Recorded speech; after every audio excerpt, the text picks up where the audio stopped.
வணக்கம் நண்பர்களே, welcome back to our channel Tirunelveli tailor பொண்ணு. இன்றைக்கி இந்த வீடியோவில் நீங்கள் எதை பற்றி பார்க்க போகிறோன்னா, பேசிக்காக வீட்டில் இருந்து தைக்கக்கூடிய டெய்லர்ஸ் பண்ணக்கூடிய சின்ன சின்ன தவறுகள், அதுலேயும் குறிப்பாக நம்ம வீட்டில் இருந்து தானே தைக்கிறோம், நம்ம என்ன பண்ணோம் அப்படிங்கிறத கொஞ்சம் எலாபரேட்டாக நம்ம பார்க்கலாம். வேணுங்கிறவங்க இந்த வீடியோவை முழுசாக பாருங்கள், கண்டிப்பாக நிறையவே பயனுள்ள தகவல்கள் கிடைக்கும். Keep support. நம்ம சேனலை இப்போ தான் முதல் தடவை பார்க்குறீங்க, ஃபஸ்ட் டைம் பார்க்குறீங்கன்னா கண்டிப்பாக சப்ஸ்கிரைப் பண்ணிக்கோங்க. இந்த மாதிரி மோட்டிவேஷனல் ஸ்பீச்சு உங்களுக்கு நிறைய டெய்லரிங் டிப்ஸ் கிடைக்கும். வாங்க நம்ம வீடியோக்குள்ளே போகலாம். ஃபஸ்ட்டு பாயிண்ட் பார்த்திங்கன்னா, வீட்டில் இருந்து துணி தைக்கிறவங்க அவங்கள எப்படி சொல்கிறது, அவங்க எந்த போர்டுமே வச்சுருக்க மாட்டாங்க. அவங்க நம்ம வீட்டுக்கு ஃப்ரண்ட்டில் போர்டு இருக்காது, எதுவுமே இருக்காது. நம்ம யாரோ ஒருத்தவங்க போய் சொல்லிப்பாங்க, அந்த வீட்டில் அந்த பொண்ணு தைக்கிறாப்பா அப்படின்னு சொல்லுவாங்க. அப்போ ஓகே, நம்ம ஒரு ப்ளவுஸ் கொடுத்து பார்க்கலாம். ஆனால் தைச்சா நல்லா இருக்குன்னு அவங்க சொல்லியிருந்தாங்கன்னா சரி ட்ரையல் பார்க்கலாம் அப்படிங்கிற மைண்ட் செட்டில் நமக்கு ஒரு ப்ளவுஸ் கிடைக்கும். சரியா? அப்படி ஒருத்தவங்க ஒரு ப்ளவுஸ் கொடுக்க வரும்போது நம்ம அவங்க என்ன நினச்சிட்டு வருவாங்க, நம்ம ஆல்ரெடி கொடுத்துட்ருப்பாங்க ஒரு கடையில், இல்லை அந்த கடையில் நல்லாவே இல்லைனாலுமே அங்கே கொடுத்துட்டு இருந்திருப்பாங்க. அந்த ஒரு நேம்காக நம்மகிட்ட வரும்போது சரி நம்ம எப்படி தைக்கிறோம் அப்படின்னு பார்ப்பாங்க. அதில் ஃபஸ்ட் நம்ம அவங்க கொடுக்குற டேட் இன்றைக்கி எனக்கு வேணும்னு கேட்டாங்கன்னா அன்றைக்கி கொடுக்க ட்ரை பண்ணணும். ஏன்னா ஆல்ரெடி அவங்க தைச்சிட்டு இருக்க கடையில் பார்த்திங்கன்னா அவங்க நினச்ச நேரம் கொடுத்துருக்க மாட்டாங்க. வாங்கியிருப்பாங்க, ஓகே சொல்லியிருப்பாங்க, முடியாதுன்னு சொல்லியிருக்கலாம், சம்டைம்ஸ் டிலே பண்ணியிருக்கலாம். சரி அப்போ இவங்க வீட்டில் தானே இருந்து தைக்கிறாங்க, நம்ம கேட்குற நேரத்துக்கு நம்ம கிட்ட ப்ளவுஸ் கொடுத்துடுவாங்க அப்படிங்கிற ஒரு தாட்டில் உங்கள்கிட்ட ஒரு ப்ளவுஸ் வருதுன்னு சொன்னால் நீங்கள் அந்த ப்ளவுஸ் என்ன பண்ணணும்னா கண்டிப்பாக அவங்க சொன்ன டைமில் கொடுக்கணும். அதுதான் ஃபஸ்ட்டு நம்ம எடுத்துக்க வேண்டியது. நமக்கு போர்டே விளம்பரமே இல்லாமல் ஒரு கஸ்டமர் வராங்கங்கும்போது அவங்களுக்கு எந்த அளவுக்கு ரெஸ்பான்சிபிலிட்டி பண்ணணுமோ அதை நீங்கள் ஃபஸ்ட்டு பண்ணிடுங்க. ரெண்டாவது பாயிண்ட் பார்த்திங்கன்னா, அவங்களுக்கு ஒரு சில மாடல்ஸ் ஸ்டிச் பண்ண தெரியாதுன்னு இருக்கலாம். அப்புறம் இல்லை அவங்க ப்ளவுஸில் தான் நம்ம அந்த பேட்டர்ன் ஃபஸ்ட்டாக ட்ரை பண்ண போகிறோம் அப்படின்னு சொன்னால் கண்டிப்பாக அந்த வீட்டிலேருந்து தைக்கிறவங்க என்ன பண்ணுவாங்கன்னா, யூடியூப்பை பார்த்துட்டு டேரெக்டாக கஸ்டமர் ப்ளவுஸ்க்கே போயிடுவாங்க. அதில் பேட்டர்ன் நெக் பேட்டர்ன் மட்டும்தான் டிஃப்ரென்ஸாக இருக்குது அப்படின்னு சொன்னால் நோ ப்ராப்ளம்.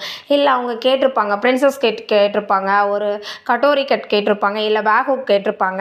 அதில் சின்ன சின்ன மிஸ்டேக்ஸ் இருக்கும். அதை நீங்கள் உங்களோட ப்ளவுஸை ஃபஸ்ட்டு ஒரு ப்ளவுஸ் தைச்சி பாருங்கள். பேசிக்காக பார்த்தீங்கன்னா நான் எப்போவுமே அப்படி தான், அவங்க என்ன மாடல் ப்ளவுஸ் கேட்டாலும் ஃபஸ்ட்டு நார்மலாக சிம்பிளாக ஒரு லேஸே கேட்டாலும் சரி, நான் இப்போ கஸ்டமர் ப்ளவுஸில் பண்ணுறேன்னா ஒரு 5 இயர்ஸ் பேக் பார்த்திங்கன்னா எனக்கு அந்த ப்ளவுஸை நான் ஸ்டிச் பண்ணிப்பேன். அதே மாதிரி நீங்களும் பண்ணுங்கள். ஒரு பிரின்சஸ் கட்டை, நமக்கு ஒரு பிரின்சஸ் கட் போட்டு பாருங்கள், தெரியாதுன்னு சொல்லாதீங்க. இப்போ தெரிஞ்சுக்கிறதுக்கான சோர்சஸ் நிறையா இருக்குது. ஆன்லைன் யூடியூப் வீடியோஸ் பார்த்து நிறைய பேர் கற்றுக்கலாம். இல்லை கண்டிப்பாக யூடியூப் பார்த்தே ஃபுல் ஃபினிஷிங் கற்றுக்க முடியுமா அப்படின்னா எனக்கு நான் 95% இல்லைன்னு தான் சொல்லுவேன். அதாவது உங்களுக்கு நல்லா தெரியும், அதை வச்சு நம்ம இம்ப்ரூவ் பண்ண போகிறோம் அப்படிங்கும்போது போகலாம். ஏன்னா அவங்க ஒரு கஸ்டமர், ஒரு டெய்லர் என்ன பண்ணுவாங்க, அவங்க எந்த ப்ளவுஸ் வந்திருக்கோ யூடியூப்பர் அந்த ப்ளவுஸ்க்கு தான் அளவு போடுவாங்க. அதனால் அதை பார்த்துட்டு அப்படியே பண்ண முடியாது.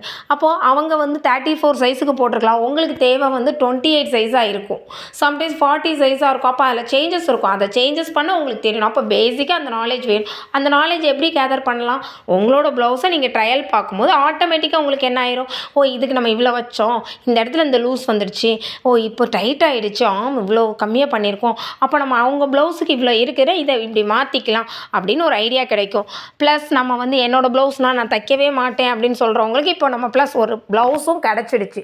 ஸோ செகண்ட் பாயிண்ட் என்னது, எந்த மாடல் வந்தாலும் முடியாதுன்னு சொல்கிறத விட வெயிட் பண்ணுங்கள், எனக்கு ஒரு 2 days டைம் கொடுங்க. இல்லை நாமனாவே நம்ம 2 days கழிச்சு தான் கொடுப்போம். அதுக்கு முன்னாடி நமக்கு ஒரு ப்ளவுஸ் அந்த பேட்டர்ன் ஸ்டிச் பண்ணிவிட்டு கஸ்டமருக்கு ஒரு ப்ளவுஸ் தைங்க. கண்டிப்பாக எந்த மிஸ்டேக்கும் வராது, எந்த பயமே இல்லாமல் நம்ம தைச்சிக்கலாம். சரியா? தேர்ட் பாயிண்ட் பார்த்திங்கன்னா, சார் நம்ம வீட்டிலேருந்து தைக்கிறோம், இன்றைக்கி இது பிளான் பண்ண வேண்டாம், நம்மளால் முடிஞ்ச அப்படி எதுவுமே பண்ணாதீங்க. ஆக்சுவலாக நான் அந்த மாதிரி தான் பண்ணிகிட்டே இருக்கிறேன், இப்போ வரைக்கும் பண்ணுறேன். சம்டைம்ஸ் நான் பிளான் பண்ணி இன்றைக்கி உட்காரணும் அப்படின்னு சொல்லி உட்காந்தேன்னு வைங்களேன், 10 o'clock ஷார்ப்பாக உட்காந்துட்டேன்னா அன்றைக்கி எப்படினாலுமே என்னால் மினிமம் ஒரு 3 to 4 ப்ளவுஸஸ் டே டைமில் ஸ்டிச் பண்ண முடியும். பார்த்திங்கன்னா நான்லாம் 45 மினிட்ஸில் ஒரு ப்ளவுஸ் தைப்பேன். அதுக்கான ட்ரிக்ஸ் நான் சொல்லியிருக்கிறேன். அந்த மாதிரி டைமிங் கீப்பப் பண்ணுங்கள். சரி மார்னிங்கா உங்களுக்கு இப்போ எனக்கு என்னோடய குழந்தை இருக்கிறதுனால முடியலை, நீங்கள் எல்லாருமே ஓரளவு நிறைய பேர் குழந்தையோடு இருப்பீங்க, ஒரு சிலர் குழந்தை ஸ்கூல் போயிருப்பாங்க அப்படின்னா கரெக்டாக 10க்கு ஷார்ப்பாக உட்காரணும், எல்லா வேலையும் முடிச்சுட்டு தான் உட்காரணும். நிறைய டெய்லர் சொல்லுவாங்க, நானும் நிறைய யூடியூபர்ஸ் பேசும்போது கேட்பேன், எல்லா வேலையும் முடிச்சு எல்லா வேலையும் முடிச்சுட்டு நம்ம வந்து மிஷினில் உட்காரும்போது ரொம்பவே டயர்ட் ஆகிடும். அட் த சேம் டைம் அந்த வேலை முடியலன்னா நமக்கு இனி நெக்ஸ்ட்டு ஸ்கூலுக்கு உங்கள் குழந்தைங்க போயிட்டாங்க, உங்கள் ஹஸ்பண்ட் வேலைக்கு போயிட்டாங்கன்னு சொன்னால் ஃபஸ்ட்டு திங்கிங் வந்து நீங்கள் என்ன பண்ணிடலாம், ஸ்கிப் பண்ணிடலாம். ஓகே, இவங்க வரும்போது நமக்கு வீடு நீட் ஆகணும், அது வரைக்கும் நமக்கு இந்த வேலை இருக்குங்கிறது உங்கள் மைண்டில் இருந்ததுன்னா 2 ப்ளவுஸாக அன்றைக்கி 2 ப்ளவுஸையும் தச்சுட்டு போய் நம்ம மற்ற வேலைகளை பார்ப்போம் அப்படின்னு நினைப்போம். அப்படிங்கும்போது ஃபாஸ்ட்டாக எவ்வளோ ஸ்பீடாக முடியுமோ அவ்வளோ ஸ்பீடாக என்ன பண்ணிவிடுவோம், தைக்க ட்ரை பண்ணுவோம். இல்லை நான் வீட்டு வேலையெல்லாம் முடிச்சுட்டு வந்து மிஷினில் உட்காடுறேன் அப்படின்னு சொன்னிங்கன்னா கண்டிப்பாக சொல்கிறேன், இது என்னோட வந்து ஒஸ்ட் எக்ஸ்பீரியன்ஸாக இருந்ததா பெஸ்ட் எக்ஸ்பீரியன்ஸான்னு தெரியாது.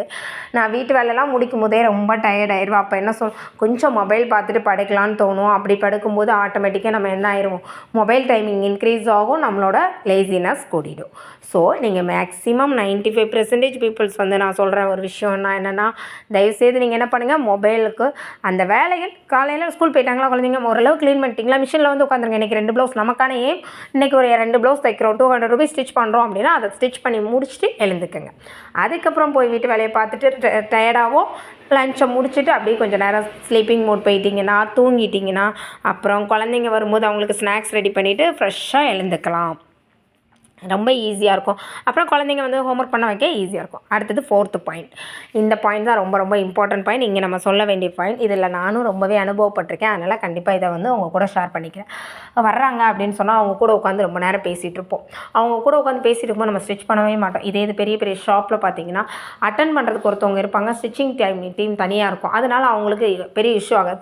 வீட்டிலேருந்து தைக்கும்போது நம்ம வீட்டுக்கு ஒருத்தவங்க வந்துட்டாங்க அப்படின்னு சொல்லிட்டு அப்படியே உட்காந்துருந்து அவங்க கூட பேசுகிறது, அவங்க கூட கம்யூனிகேட் பண்ணிவிட்டு அப்படியே இருக்காமல் அவங்க வரும்போதும் நம்ம மிஷினை வந்து நம்ம ஸ்டிச் பண்ணிகிட்டே இருக்கிற மாதிரி பாருங்கள். கட்டிங் எப்போவுமே முன்னாடியே போட்டு வச்சிட்டிங்கன்னா, யார் டே டைமில் கட்டிங் போடவே போடாதீங்க, நைட்டில் போட்டு வச்சுட்டுருங்க. அப்படின்னா நீங்கள் டே டைமில் யார் வேணாலும் வரட்டுமே, அவங்க பாட்டுக்கு உட்காந்து பேசிகிட்டு இருப்பாங்க. அவங்க ப்ளவுஸ் கொடுக்க வந்தாலும் சரி, பேசுகிறதுக்காக வந்தாலும் சரி, நம்ம உட்காந்து நம்ம ஸ்டிச் பண்ணிகிட்டே இருக்கலாம். அப்படி வர்ற கஸ்டமர்கிட்ட கண்டிப்பாக நீங்கள் உங்களோட ஃபேமிலி பற்றி பேசாதீங்க, அதேமாரி அவங்க ஃபேமிலி பற்றியும் நீங்கள் பேசிக்காதீங்க. இது கண்டிப்பாக பாசிபிள் ஆகுமா அப்படின்னா முடியாது. எல்லா கஸ்டமர்கிட்டையும் பேசணும். ஒரு சிலர் நமக்கு ரொம்ப க்ளோஸ்டாக இருப்பாங்க, அவங்கக்கிட்ட பேசணும்னு தோணும், பேசலாம், அதெல்லாம் ஒரு ப்ராப்ளம் இல்லை. எல்லார்கிட்டையும் எல்லா விஷயத்தையும் ஷேர் பண்ணாதீங்க. இந்த 4 விஷயம் மட்டும் இன்றைக்கி நான் உங்களுக்கு சொல்லியிருக்கிறேன். அடுத்த வீடியோவில் என்ன மாதிரி வீடியோஸ் இதை அவாய்ட் பண்ணணும் டெய்லர்ஸ் அப்படிங்கிறத சொல்கிறேன். இது வந்து நீங்கள் பேசிக்காக அவாய்ட் பண்ண வேண்டியது. கண்டிப்பாக எல்லாருக்கும் இந்த வீடியோ பிடிச்சிருக்கும்னு நினைக்கிறேன். பிடிச்சிருந்தா கண்டிப்பாக லைக் பண்ணுங்கள், சப்ஸ்கிரைப் பண்ணுங்கள். நான் உங்ககிட்ட இந்த வீடியோவில் பார்த்தீங்கன்னா நான் வந்து ஒருத்தவங்களோட ஒரு ப்ளவுஸை வச்சு ஃபஸ்ட்டு ஸ்டிச் கட் பண்ணேன், அதை வச்சு அதர் 2 நார்மல் ப்ளவுஸஸ் கட் பண்ணிட்டேன். 3 ப்ளவுஸ் எனக்கு முடிஞ்சிச்சு. ப்ளவுஸ் கட் பண்ணி முடிக்கும் போதே அந்தந்த ப்ளவுஸை தனித்தனியாக ஃப்ரண்ட்டு தனியாக பேக் தனியாக எப்படி எடுக்கிறேன்னு பார்த்தீங்கன்னா உங்களுக்கு தெரியும். தனித்தனியாக செப்பரேட் பண்ணி அப்படியே ரோல் பண்ணி வச்சுடுவேன். இப்படி ரோல் பண்ணும்போது என்ன ஆகும்னா, அந்த ப்ளவுஸ்க்கு தேவையான எல்லாமே எடுத்து வச்சுருக்கேன். பேக்கு, ஃப்ரண்ட்டு, பட்டி, நமக்கான கிராஸ் பீசஸ் முடிஞ்சு. அது கூட தைக்க தேவையான நூலை எடுத்து வச்சுருங்க, முடிஞ்சுது. Thank you so much all.